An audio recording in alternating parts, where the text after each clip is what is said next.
Assalamualaikum warahmatullahi wabarakatuh. Perlu dipikirkan untuk menyusun kurikulum dan juga materi-materi yang relevan untuk mata pelajaran atau mata kuliah pendidikan sejarah perjuangan bangsa yang tadinya hanya dimaksudkan untuk mewariskan nilai-nilai 45 menjadi suatu mata kuliah atau mata pelajaran yang lebih berbobot gitu ya, yang lebih memiliki orientasi kesejarahan yang lebih luas daripada itu. Saya mengidekan bahwa PSBB itu mestinya diarahkan kepada PSBB plus. Nah, PSBB plus itu artinya bahwa pendidikan sejarah perjuangan bangsa tidak terbatas kepada materi-materi yang berkaitan dengan nilai-nilai 45. Jadi nilai-nilai 45 adalah suatu keterbatasan yang sangat sempit, karena ketika kita mendengarkan perjuangan bangsa, maka yang terlintas adalah perjuangan bangsa sepanjang masa, bukan hanya satu periode saja yang bertalian dengan rezim yang sedang berkuasa.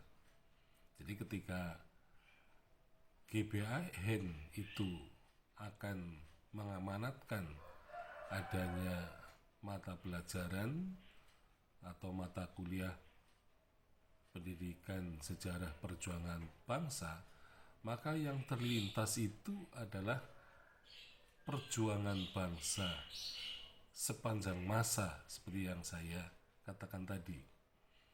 Nah, tentu saja perubahan atau katakanlah pengembangan materi-materi itu bisa dilakukan agar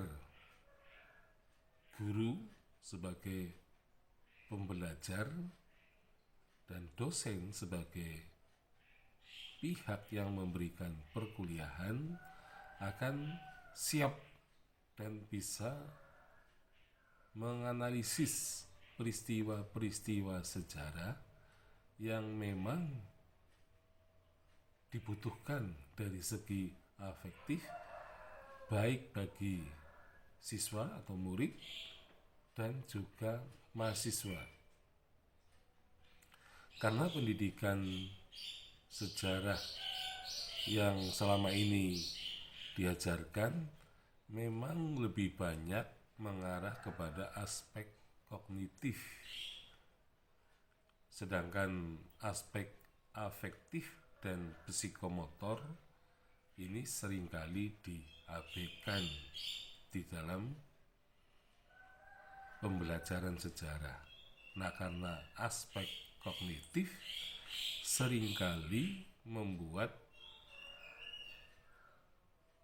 siswa dan murid atau mahasiswa itu mengalami kebosanan ya, meskipun di dalam kehidupan masyarakat orang seringkali sangat menyenangi sejarah sebenarnya.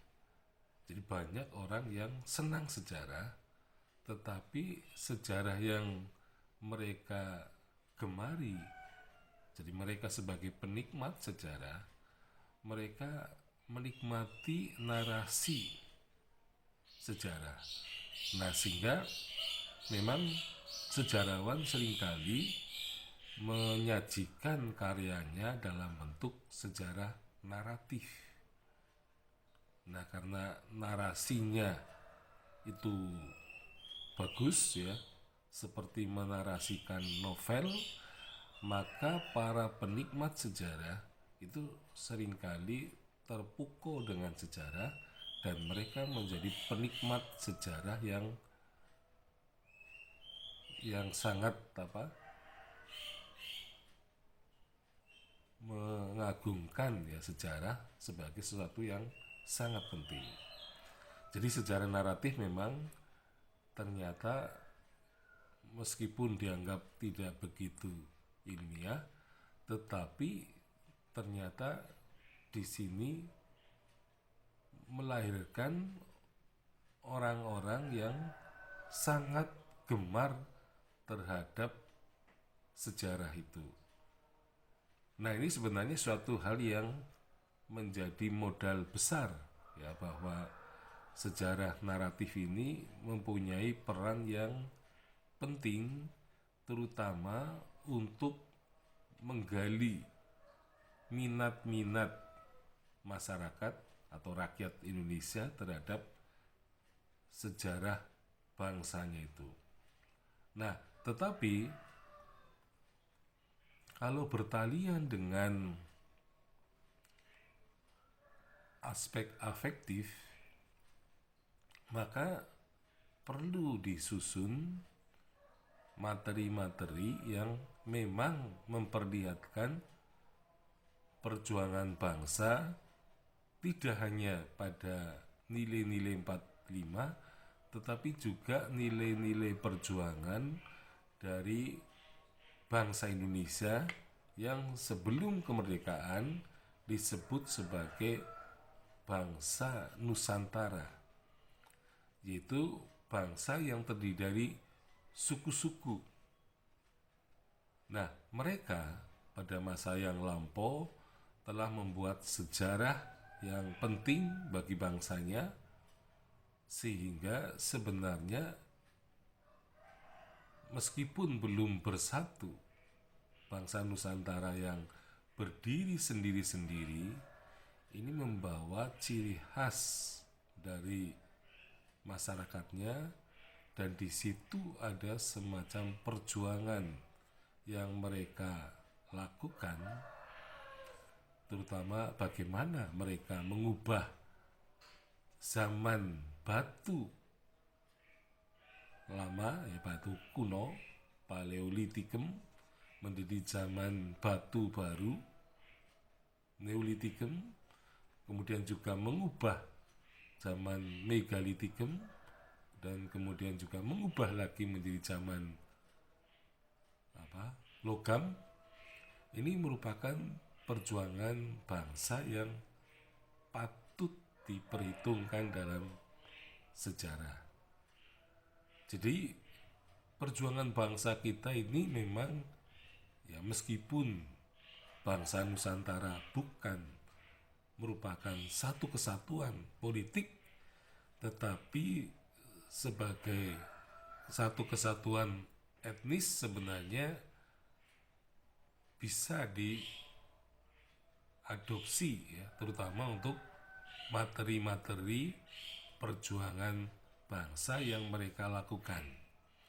Nah, begitu pula dengan munculnya kerajaan-kerajaan pada zaman Hindu-Buddha, yang di situ para sejarawan telah mengklaim bahwa Sriwijaya sebagai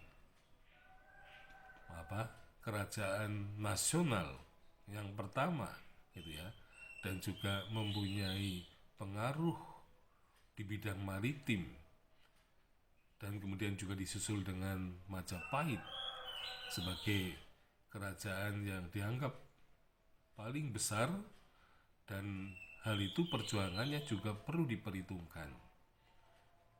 Nah, sehingga nilai-nilai perjuangan misalnya Gajah Mada, perjuangan Raden Wijaya, perjuangan tokoh-tokoh yang hidup pada masa itu, ini bisa diperhitungkan sebagai pencarian nilai-nilai afektif bagi pendidikan sejarah perjuangan bangsa. Begitu pula dengan peran para wali yang melakukan Islamisasi di Indonesia, perjuangan mereka tentu saja juga bisa diperhitungkan sebagai nilai-nilai yang penting untuk diwariskan. Dan kemudian juga para pejuang pahlawan dari berbagai daerah seperti Imam Bonjol, ya, Sultan Hasanuddin, kemudian Pangeran Diponegoro, Pangeran Antasari, kemudian para pejuang yang lain, ini juga perlu dikaji agar nilai-nilai afektifnya itu bisa diwariskan kepada bangsa Indonesia.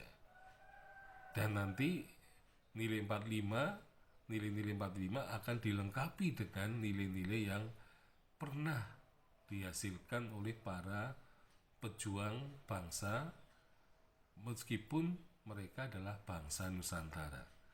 Nah, kemudian juga kita perlihatkan nilai-nilai yang bersifat kontemporer pada masa kini, sejarah masa kini, agar pendidikan sejarah perjuangan bangsa itu mencerminkan perjuangan bangsa Nusantara yang beraneka ragam kebudayaannya, dan juga bangsa Indonesia dari masa misalnya Budi Utomo, Sumpah Pemuda, dan juga pada masa sekarang ini, masa Orde Lama, Orde Baru, Orde Reformasi, dan juga Orde terbaru pada masa kini. Sehingga pendidikan sejarah perjuangan bangsa akan mencerminkan PSBB plus. Sekian, Assalamualaikum warahmatullahi wabarakatuh.